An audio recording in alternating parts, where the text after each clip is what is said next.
let us proceed with our discussions about the essay questions. In these videos, we're going to talk about some misconceptions about the essay questions. The first misconception is that essay questions can be used to assess high order or critical thinking skills regardless how the responses are written. This is not true, as the essay question, if not properly designed, it can also be assessing for lower thinking orders, such as C1, C2, and C3. Let us compare these two. This represents typical questions of lower orders thinking skill. For example, what are the major advantages and limitations of essay questions? By looking at the questions here, you will see that it is more towards the discussions or listing the advantages and limitations. In this case, it is only C1 and C2, which is lower order thinking skills. Now let us look at the higher order thinking skill. Given their advantages and limitations, should an essay questions be used to assess student ability to create solutions to a problem? In answering these questions, provide brief explanations of the major advantages and limitations of essay questions. Clearly state whether or not you think an essay question should be used, and then explain the reasoning for your judgment. Analyzing the question here, you will see the questions in 3 levels. Students will have to go through all these 3 levels in order to completely answer this question. First, what are the advantages and limitations of essay questions? Is it suitable to assess the student's ability to solve the problem? And the third part, should it be used? And give justifications. If the questions only focus on what are the advantages and limitations of an essay question, that means it is still lower order thinking skills. It is only C1 and C2.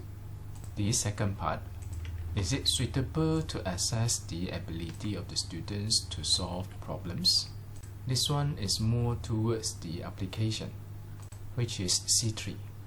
Now the last component here involve a decision. Should it be used? And it also requires the justifications. This will constitute the C5. Now when you talk about C5, you have to be careful. It doesn't mean that whenever come to a decision, it should be C5. If you are asking the students to make a decision without requiring the justifications, I would say it will not be a complete C5. Most likely it will end up to be C3. So what makes these questions to be high order thinking skill? It is due to the decision part and also the justification part. And by looking at the levels here, you will know that the justification here will have to be on the basis of the advantages and limitations, specifically meant to assess the ability of the students to solve the problem. Now the case becomes narrow and specific. Because of the uniqueness of this, having the answer literally from the references might not be helpful to the students to acquire full marks out of this question. This makes it high order thinking. So back to this misconception. Essay questions, if not properly designed, it may end up to be lower order thinking skills. It is only when you really plan the working steps or the thinking process of the students in order to solve the questions, then you are able to achieve higher order thinking skills. Second one, essay questions are easy to construct. This is not true. The essay questions may seem to be quite short in terms of the questions or the instruction. It is as if you spend less time to construct the essay question, which if you compare to the multiple choice question, not only you need to produce the problem and also answer, you need to also create the distractors as the other alternatives. The distractor needs to be closely resembling the answers in order to distract the students from choosing the right answers. We know that MCQ is also quite difficult to construct, but when compared to the essay questions, most lecturer thinks that essay questions is easier to construct. But this is not true. Why is it so? Because when you construct the essay questions, you will need to have in mind that how the students will have to go through solving the questions. You need to simulate the response of the students, and you make sure that the students cannot bypass certain steps in order to fully answer the questions. Only then you can comfortably declare the relevant level of difficulties of the essay questions. That means when you construct the essay questions, you must have the model answer in place as well. Not only that, you need to have some ability to predict all the other possible response by the students. Make sure the purpose of assessment is achieved. So, questions hastily constructed without much thought usually will function poorly. The third misconception is the use of essay questions eliminates the problems of guessing. This is totally understandable when come to the multiple choice question. Out of several alternatives, there will only be one correct answer. If the students do not know the correct answer, the students will have to guess, hoping that they could spot the correct answers by probability. This is guessing. And then when come to the essay questions, obviously there are no options for the students to spot or guess. Nonetheless, this does not totally eliminate the problems of guessing. Why is it so? It is because when students bluff for the answers, this is another form of guessing. When students do not know how to answer the question, instead of leaving the answers blank, the students would like to spot the chances of getting right answers. Normally, we encourage the students to at least write something, and this is a part of the guessing as well. The next misconception is about the writing communication skills.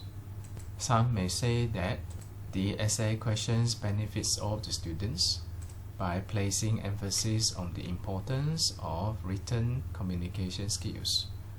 What is true about this is essay questions require good writing skills. The students with good writing skills has the advantage. However, as a lecturer, we will have to be extra careful about this. Everything will have to go back to the purpose of doing the assessment.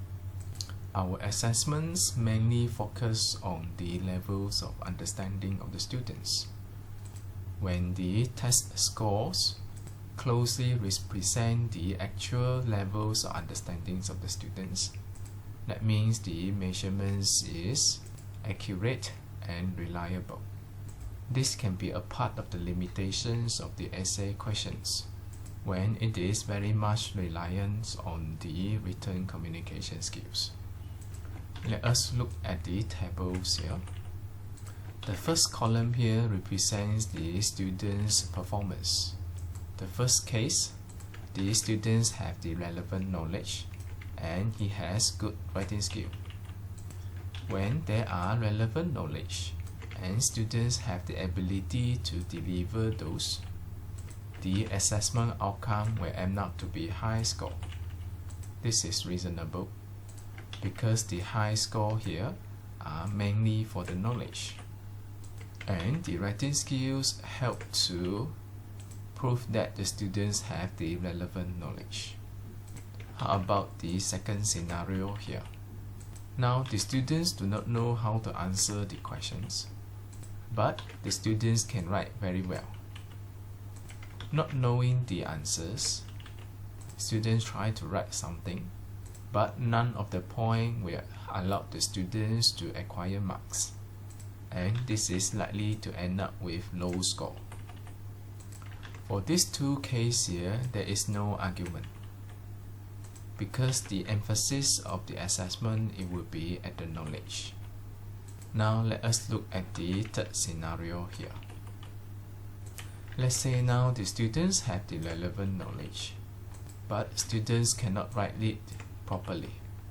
Students do not have the ability to demonstrate his levels of understanding through written communication skills.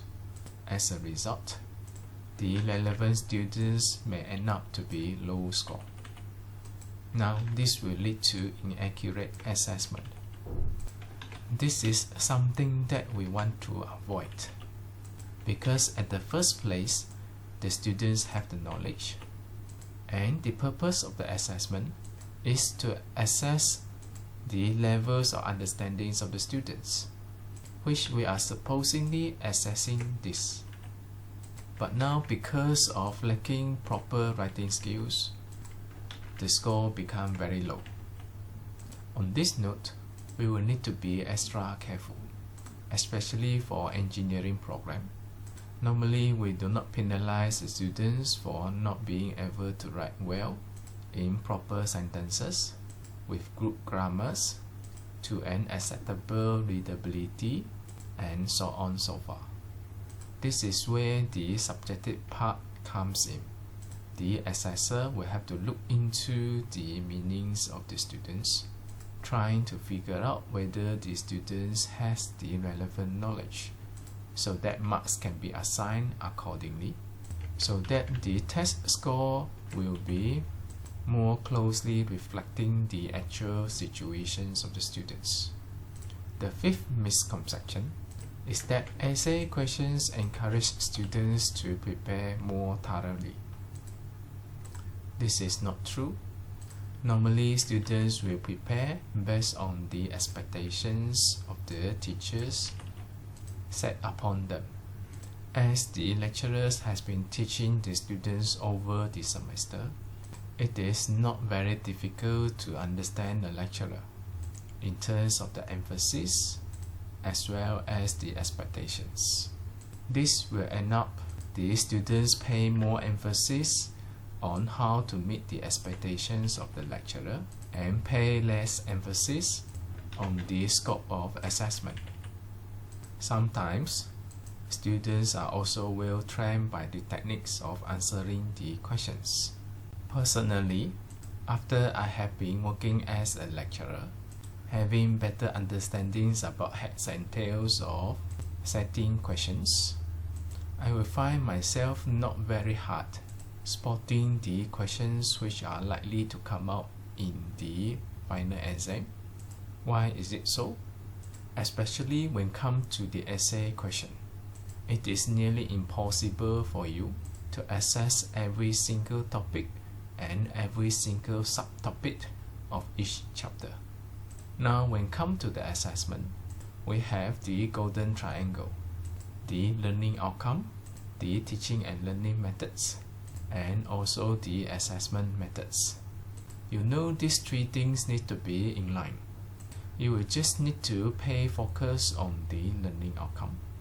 Observe how the lecturer teach, where are the emphasis, and then you can also look into the content of the course. Always go to the main theme and the big topic. Most likely you will spot the questions. At least you can get most of the scope of the assessment. And then you pay more attention onto the scopes and probably asking some tips or hints from the lecturer. More or less you will see the exam questions might end up to be exclusive summary to that course. From there, you will focus your learnings towards those main theme and big topics. This could be the limitations of the essay, but of course essay has some advantages, especially when it is assessing for higher thinking order, critical thinking skills, and etc. This might end up only knowing the scope of assessment will be insufficient. The students will have to have in-depth understanding over certain topics in order to score well in the essay questions. So ultimately, the emphasis is not on the thoroughness, as we do not have the ability to assess every single subtopic by using essay questions. We should take the great advantage of the essay questions while assessing the knowledge of the students over that particular topic. We would like to see their critical thinkings, reasoning skills, ability to synthesize knowledge, to generate new ideas, to give justifications, and so on so far. After covering the misconceptions, now we know that essay is suitable to assess the students' understanding of subject matter content. That would be just a part of the essay. Another significant part of the essay is to assess the students' ability to reason with their knowledge of a subject. If you are designing an essay questions, make sure you have also incorporate this component. And this is the way that you make the essay questions to be more meaningful. And because of the ability of assessing the students' reasoning skills, essay questions will be the first options when come to this, as compared to the other types of assessment, such as the multiple choice questions. Next, let us talk about the considerations if essay questions should be used. First, you can refer to the learning outcome of that particular course and have an idea what kind of actions or thinking process is required. Is it only by selecting the answers from the options, or requiring the students to construct the answers on their own? We have various possibilities here. If you only require the students to construct the answers, you may use the essay questions. If it involves selecting the answers from the options, multiple choice questions will be more suitable. If either way will do, then you can decide whether you want to go for essay or you want to go for multiple choice questions. Now, when you have the opportunity to choose whether it is essay or multiple choice questions, you might want to consider whether do you require the students to demonstrate their ability to reason, to justify, to have critical thinkings, and so on so forth. Know the advantages and the limitations of different types of assessment help you to choose a suitable method. Second, you will need to consider about the writing skills while constructing the questions.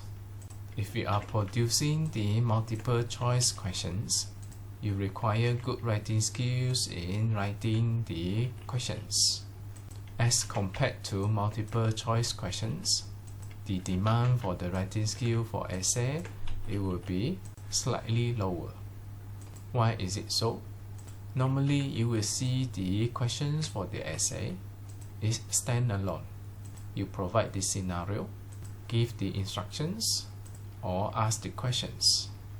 The rest, it will be leave it to the students to answer. As far as constructing the questions concerned, this is relatively easy, and you can always use some grammar checking tools to help you to identify the grammatical errors. But when you come to the MCQ, not only you need good grammar, you have to design the questions in the proper formats. The format needs to be consistent, especially for the alternatives. Also, when you construct the alternatives, the distractor should closely resemble the actual answer so that it functions well as a distractor. A good distractor will help you to filter the students who do not really know the answers, so that you can make accurate assessment. This is about the writing skills. You might need to also consider your resources and the time available for grading. When come to the marking, MCQ is easier as it is very objective. Based on the list of the answer, A, B, C or D, it is quite straightforward. You don't really need to read through the students' answers and then evaluate and decide whether the answers should be given marks. The right and wrong answers are very clear in MCQ. But when it comes to the essay, you will need more time to do the marking, because the essay allows for original answers. Different students may have different ways to answer, and their reasonings can differ significantly from one student to another. And you will have to consider the writing skills of the students. Students theoretically should not be penalized for poor writing skills, because the ultimate goal of the assessment is to assess the levels of understanding of the students. There are a lot of professional decisions that you need to make while you are doing the marking. Now the third considerations is about the alternative students' response. How critical are the original response by the students to that particular assessment? If the original words is required, then essay questions will be more relevant. If the originality of the student's word is not necessary, then you can go for MCQ. Now let us discuss about the differences between the MCQ and essays in terms of the cognitive levels. We have two main groups here, MCQ and also essay. There are regions of overlapping. This creates an additional groups where both MCQ and essay are applicables. We have a list of the terminology or directive verbs here, indicating different levels of cognitive. By looking at the verbs here, analyze, we know it is C4, develop, C6, justify, C5, apply, C3, explain, C2, match, C2, and so on so forth. Now maybe you can have a try. Try to put these directive verbs into the circles here. Some of them are more suitable for MCQ only. Some of them are more relevant to essay only, and some of them can be both. You may try this yourself. These are my answers. If you are talking about classify, identify, match, recall, recognize, these are more suitable to MCQ questions. Now, if you require the students to compose, defend, develop, evaluate, explain, justify, propose, this is more suitable for essays. And if you are talking about analyze, apply, compare, infer, interpret, predict, it can either be MCQ, it can also be essay. What you see here, a majority of here are going for lower thinking orders, while you see a majority of here are going for higher thinking orders. For those intermediate, it can be either MCQ and essays. Nevertheless, there are still some exceptional cases. For example, if you ask the students to predict, it is C5. Now it will have to depend on how you design the questions. Or for the essay here, asking to explain, this is only C2. So we cannot say as a blanket that essay can only go for higher thinking orders, while MCQ can only go for lower thinking orders. Ultimately, we will still have to look into how you design the questions.